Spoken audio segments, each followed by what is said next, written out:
Hi guys, welcome to Success Corner. We are here with daily physics MCQs. Today we are going to start circular motion. There are some tough questions in this, so don't forget to solve each and every question in this video. Before we start, don't forget to like, subscribe and share this video. Question 1. Two wheels having radii in the ratio 1:3 are connected by a common belt.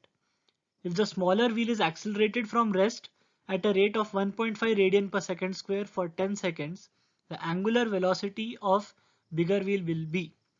Now first we'll find the angular velocity of the smaller wheel.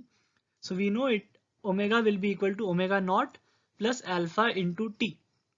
So omega naught is 0 as it started from rest. So omega will be equal to 15 radian per second. Now as these two are connected, their linear velocity will be same. Therefore r1 omega 1 will be equal to r2 omega 2.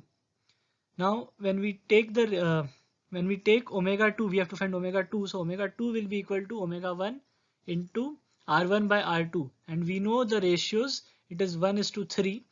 So omega 2 will be equal to 15 into 1 by 3, that is equal to 5 radians per second.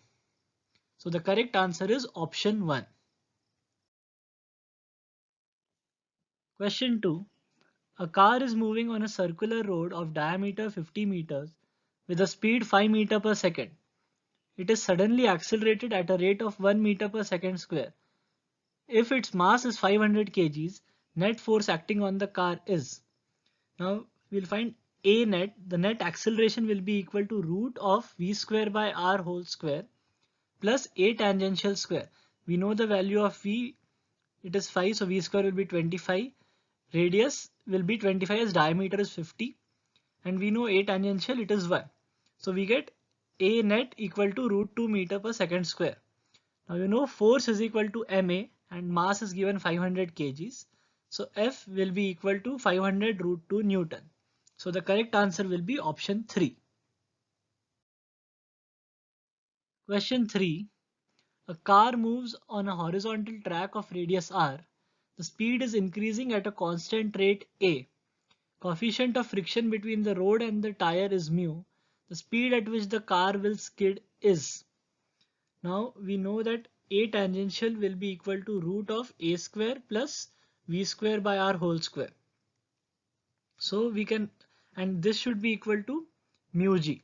So mu g will be equal to a square plus v square by r whole square whole under root. That means mu square g square is equal to a square plus v to the power 4 by r square. From this we can calculate v, and so the correct answer which we get is option 3. Question 4.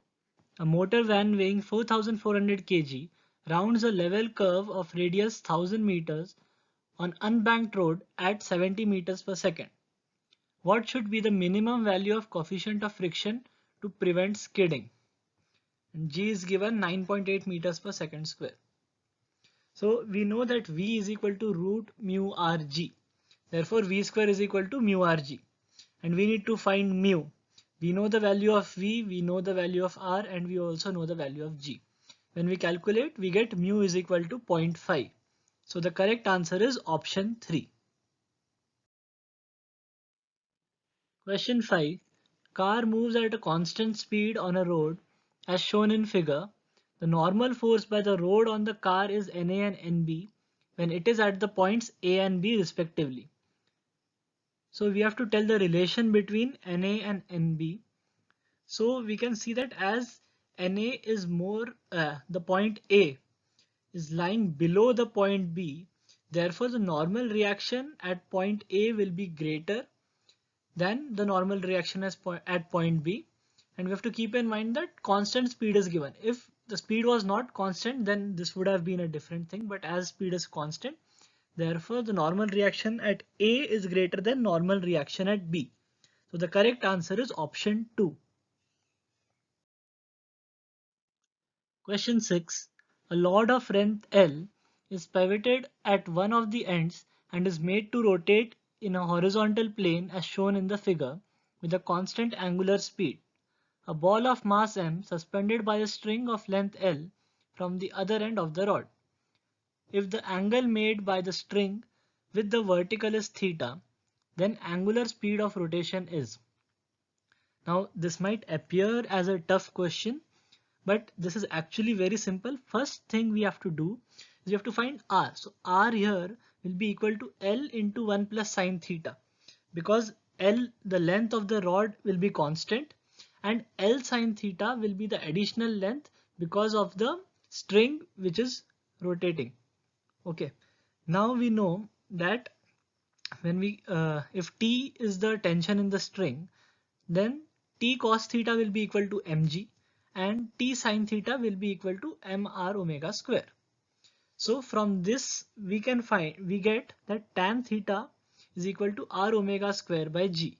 Now we know we have to find omega, so we know the value of r, we know the value of g, and we also have theta.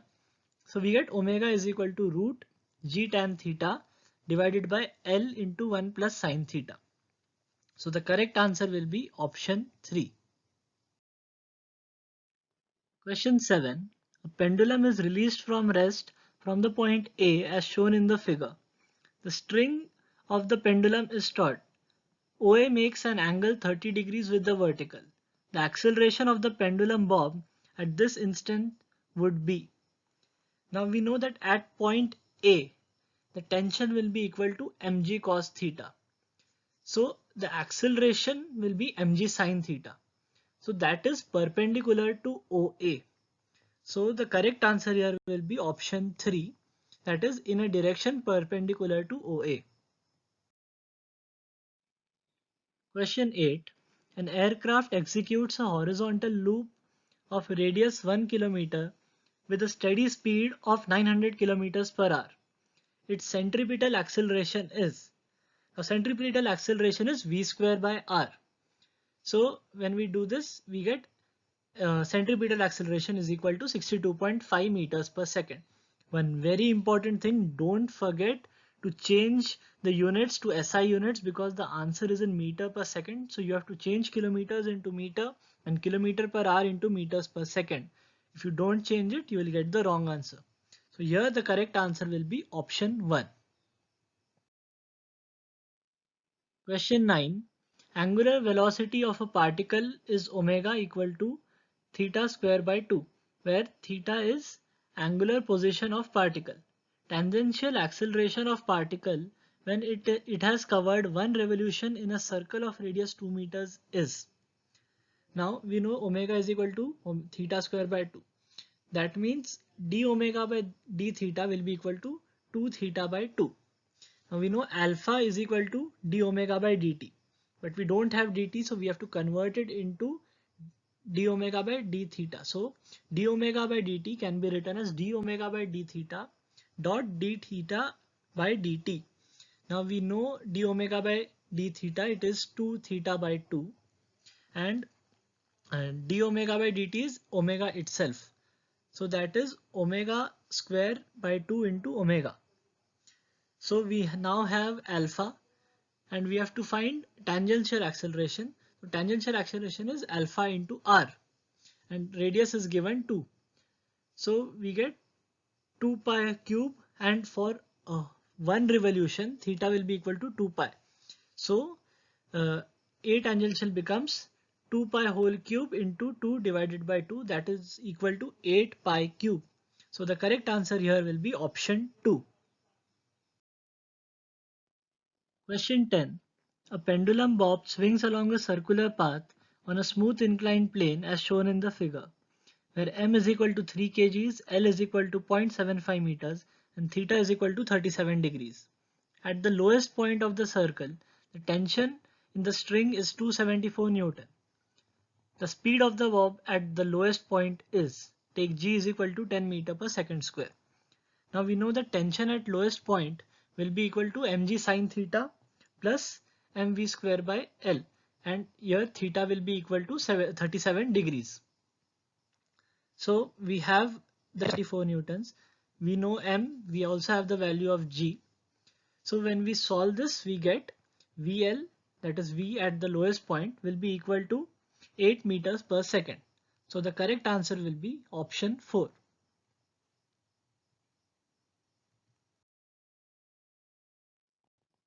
These were today's MCQs. I hope you liked this video. So please like, subscribe and share this video. Thank you.